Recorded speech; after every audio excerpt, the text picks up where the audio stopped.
Thank you very much for joining us. Our sign language interpreter is Maresha Owiti. Now, Kabete legislator Ferdinand Waititu says he will equally file an affidavit in court to challenge Kiambu Governor William Kabogo's integrity. Waititu claims Kabogo has been mentioned in various incidents that have put a question mark on the governor's suitability to stay in office. While speaking in reaction to an affidavit by Kabogo challenging his academic credentials, Waititu promised to parade over 50 former classmates to prove he went to school and he is a degree holder. Take a look. The Kabete Member of Parliament has never wasted time in taking on his opponents head-on. And now his guns are trained on his latest political rival, Kiambu Governor William Kabogo. The bone of contention is this affidavit filed by Kabogo, questioning, among other things, Waititu's real names and academic qualifications. And Waititu is shooting straight. I want to tell Kabogo that he should expect what he has done to me to happen to him. Waititu now says he will file his own affidavit, giving a blow-by-blow account on the various incidents that are in public domain touching on the Kiambu governor's integrity. I want to file a cross petition to question his integrity. Why was he mentioned in the murder of a policeman in Mombasa? Why was he mentioned in a murder case, in Matthew Keino's case, a student at the University of Nairobi? How can he do that as a parent? I also want to know why somebody who claimed to have integrity can be mentioned as a drug dealer in Kenya. Kabogo has repeatedly denied any involvement in all those incidents, but Waititu says he'll be putting the governor to his defense again. In his affidavit, Kabogo states that Waititu's election on 4th May 2015 as Kabete Member of Parliament was fraudulent, since he ran under a name he had denounced on 11th January 2013 and acquired a new one. For 12 years, I was brought up by a single mother. And that is why my names are that confusing. Because at one time, I was called by my grandfather's name from my mother's side.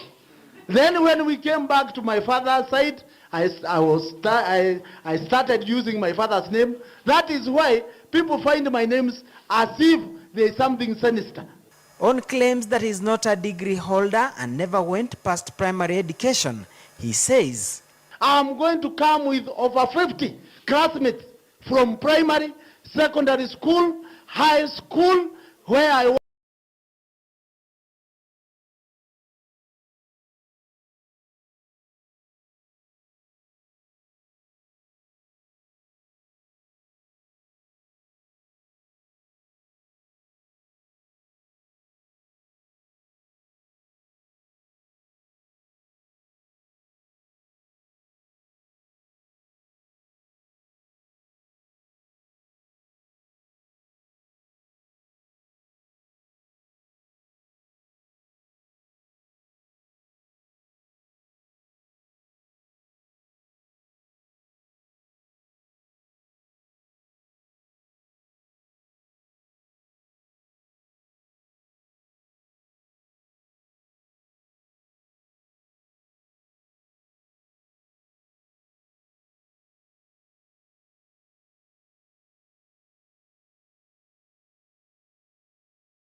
This day, on the 24th of March, the High Court in Nairobi made a landmark decision, terming as unconstitutional the confinement and prison of TB patients not willing to take medication. That is basically trying to stand up for the public health interest of Kenyans. We are extremely excited. Justice Mumbingugi was ruling in a case filed by three brothers, Daniel Ngetich, Henry Ngetich, and Patrick Kirui, who were jailed on August 12, 2010 for defaulting on their TB treatment. The three were initially remanded in police cells but later charged in a magistrate's court in Kapsabet. The three were later sent to prison for 8 months or until the satisfactory completion of the TB treatment. The outcome of this case is a statement that industry interference has to stop. Aside from violating the patient's rights, the High Court argued that the Prison Act does not provide for isolation facilities for TB patients, and holding them in the overcrowded prisons not only puts their lives at risk but also those of other prisoners and warders. With the occasion now, it's Easter. Let's not behave like the Pharisees who separated the lepers from the society just because they were sick. As in, Jesus came to tell us that we should accept them in the society. So I don't think the doctors are doing what is right to jail them and do anything to them just because they have TB and they're not taking their medications. You being negligent in taking care of your health is putting more people at risk. The High Court wouldn't just sit and say these people are doing the wrong thing if they really weren't doing the wrong thing. And by The court ordered the Ministry of Health to publish new policy guidelines within 90 days on how patients with infectious diseases should be handled. The government also has 30 days to issue a new circular to all hospitals and other health centers that the law does not allow health officials to arrest and imprison TB patients who have refused to take medication. In my opinion, I don't think they should jail them. That's really disregarding their human rights, which every man is equal and they should enjoy these rights. So in my opinion, they should probably, if it's very infectious, make an institution where they are confined. If they're being offered the medicine, they should just take it, as in it's for their own good. Kenya is the first country in sub-Saharan Africa to reach the World Health Organization's targets on case detection and successful treatment, with 1 million out of 1.2 million reported cases in the last 2 years being treated successfully. Despite these gains by the Ministry of Health, the disease still remains the 4th leading cause of death in Kenya. Michelle Ngele, KTN News, Nairobi. Now, she was married for 10 years and had 2 beautiful children. Diana Kamanda's life was perfect with a loving husband and the perfect job. One night, the man she thought was her fortress turned on her and hacked her nearly to death. Najma Ismail brings us the story of deep love turned suddenly sour. My scars tell a story. They are a reminder when life tried to break me but failed. They are markings of where the structure of my character was welded. These are some of the posts on Diana Kamanda's Facebook page as she recuperates. 3 years ago, 35-year-old Diana Kamande was happily married with 2 children. 10 years in a marriage had not prepared her for what would happen on the 19th of April 2013. It seemed just like any other normal day. It was on a Friday. We just left for work together with my husband. We used to go together to work. We parted in town. Later that day, Diana's husband sent her a text asking her to prepare a meal. The husband was specific with what was to be cooked: ugali and fried meat. He had never told me that before. He just used to ask me, "What are you cooking?" And he was very comfortable. So I went and prepared as he told me. I prepared the girls, we did the ironing, and a few minutes to 8 p.m. he came in, very angry. He didn't want to talk to anybody. The girls said hi. He just told them in Kiswahili, "Kwendeni kwa mama yenu." Half an hour later, Diana's husband left the house and locked them inside. She did not pay much attention to that. I just decided today he doesn't want to wake me up if he happens to come back late. The next thing Diana heard changed her life forever. I thought thieves had broken into our house because I woke up to something very warm on my face. Then there is somebody here using a mobile phone light. Then I tried to reach on my bedroom table.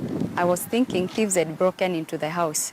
Little did I know it was him. So when I managed to put on the light, I asked him, "Why are you doing this to me?" And he told me, "Today we are dying all of us in this house. I'm going to kill you, kill the children, and then kill myself." Diana was thrown off balance. The husband had turned into an animal. Her husband and father to her 2 children was hacking her with a machete. Her children were staring at the same fate. He took his phone, called his mother, and told her, "Today I've killed your daughter-in-law. I'm going to kill your grandchildren, kill myself, so you can prepare 4 graves for us." Then I now decided to hide under the bed. All this time, I've not hidden. I'm just sitting on the bed, full of blood, in pain, and screaming. I had the third phone call. He called my father. He used to call my father Mzee. He called my father and told him, Mzee, I've killed your daughter. I'm killing your grandchildren. I'll kill myself. Prepare 4 graves for us. Diana lay still under the bed and her husband thought she was dead. The husband, now turned beast, made it for the children's bedroom. He kept on telling me, toka hapo chini ya kitanda nikuue. So I kept very quiet. And then he opened the bedroom door. He went to the children's room. I heard my first-born daughter scream in Kiswahili. She said, "Uwi, daddy, usituue." I decided I would rather die than my children. He had already put a knife on Praise stomach, my first-born daughter. He was just about to stab her. Then I asked him, why are you doing all this? And he told me, so wewe hujakufa. Lucky enough, my house girl had run away, and she went into my handbag and found spare keys. And then she found her way out. So she called my parents, she informed my sister. My sister used to live close to me. So my sister and her husband tried to come on time. They rescued the children, but they forgot me inside the house. Her brother-in-law rushed to Diana's rescue, but he was also attacked and badly wounded. Diana, in critical condition with multiple deep cuts in the head, was rushed to hospital. The injuries had interfered with critical nerves and she was losing blood pretty fast. 7 hours under the knife, she managed to pull through. There was a police officer in charge of what had happened. She visits me in the hospital and she's the one who tells me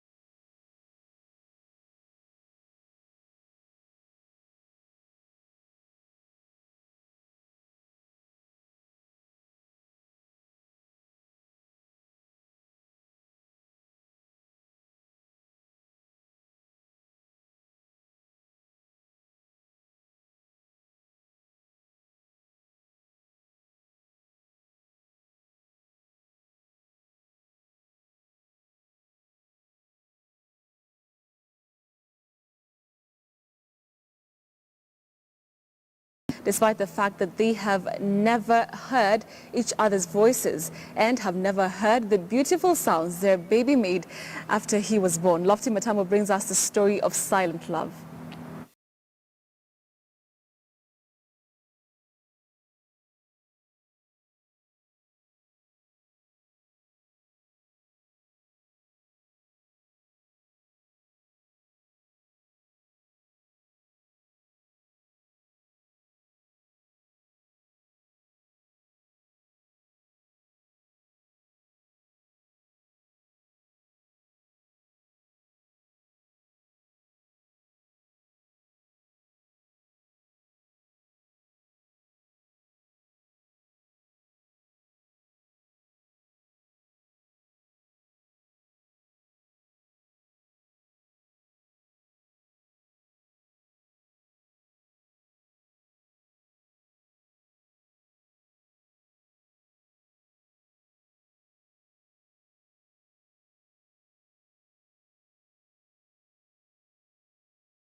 tu ni waongo, wengi ni waongo.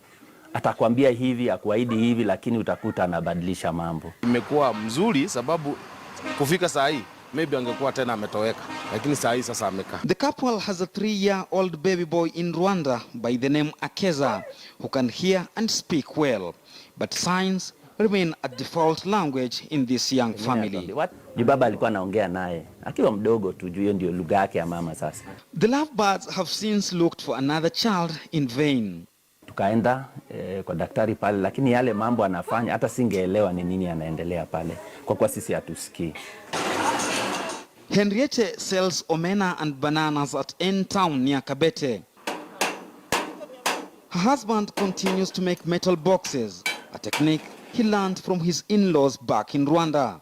After all, life has to go on.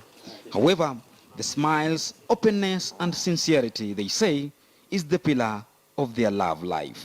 Silent love is the love between Evans and Umutase, love that neither hears nor shares with the outside world. To them, this love will last forever. Lofty Matambo, KTN News, N-Town, Nairobi. Interesting. Now, in that spirit of unconditional love, Pope Francis and Christian church leaders around the world led faithful in marking Good Friday and ushering in the Easter holidays. Trix Ngado reports. Christian faithful across the world will be spending this weekend remembering the death and resurrection of Christ and its significance to their faith. Many filled church pews listening keenly to sermons in praise and worship, prayer and meditation.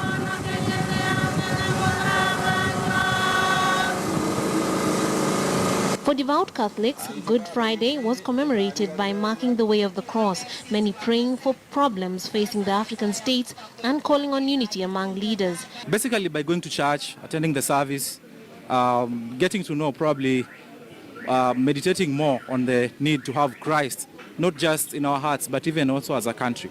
The walk under the hot scorching sun carrying the cross signifies the suffering of Christ. Nachukua jukumu kufikiria wale wasiojiweza kimaisha kwa kupa hao maombi, na pia nilijifunga pia kwa hizo siku 40.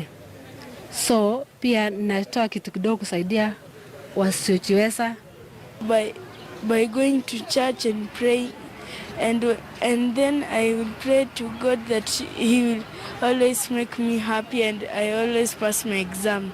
A clear reflection of Pope Francis' Easter call for love and mercy, a call he made during the pre-Easter service where he washed the feet of members of the faith as well as 3 Muslim women. And as Kenyans enjoy their holidays, security at the Kenyan coast has been tightened as local and foreign tourists throng to the coastal beaches to have a good time. Tumepanga ya kwamba kutakuwa na askari wa kutosha wa kushika doria, na wale tutakuwa pia na wale life savers ambaye tumezungumza nao hapa. All the 6, Lamu, Kilifi, Taita, Tana River, Kwale, Mombasa, contingency security plan on how to deal with anything threat,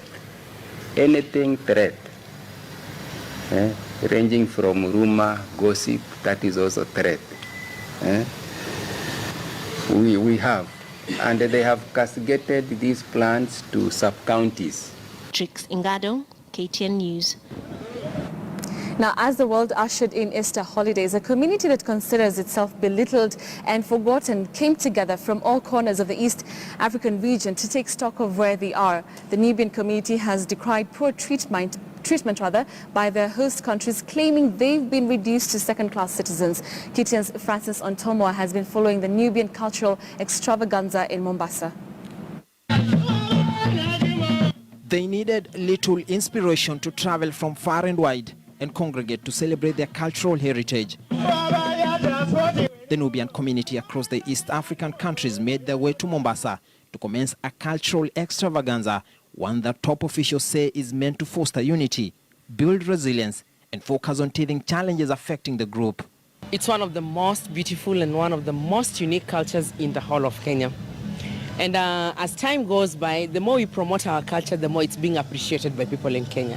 Kwa kila mwaka lazima tuoneshe utamaduni wetu, vile kuko, sherehe kama hizo, mavazi, vyakula vya zamani mpaka zipikwe, vitu kama hizo. We expect to go take it to Sudan and Tanzania in future, uniting all Nubians in East and Central Africa. And just to show how important the event was, the celebration prompted the arrival of Ugandan Deputy Prime Minister Moses Ali, a Nubian who has stayed on the forefront to champion the rights of the minority group in the East African nation. Cultures must be preserved because it is a part of identification of some people, different type of people, different culture identifies with the other different type of people. Their rich traditions and culture has enabled them to build a network of engagement, making them meet at least once every year. And it's not just a meeting of merriment. This community has serious concerns to communicate. We are small, insignificant to the state, and not recognized in the constitution or in the tabulation of communities in Kenya. And their challenges dovetail what many other stateless people in the continent keep grappling with. It's hard to access identity cards. It's really hard to get recognition as a minority community, even as much as the Constitution gives us the right. In Kenya, the Nubian community is mainly found at Kenya's largest slum, Kibera, and their history goes back to the 18th century. They're originally from northern Sudan and southern Egypt, where they settled along the banks of the Nile. Their recruitment into the British Army during the First and Second World Wars scattered them throughout the East African region. And for their gallant contribution, the British settled them in a forest near Nairobi named Kibur, from which the name Kibera was later to be coined. Not the government of Mzee, not the government of Kibaki, of Moi, nor that of Kibaki. That we never pleaded with. Now we are pleading with His Excellency Uhuru to tell us, who are we? Are we accepted? Are we rejected? The community has flourished culturally and in numbers, despite the effects of marginalization and intermarriage. The population of the community in Kenya is estimated to be 250,000. For a community that has perennially cited state oppression, today the Nubian community met here in huge numbers to not only celebrate their culture, but also recognize the true fabric that knits them together. Francis Ontomwa, KTN News,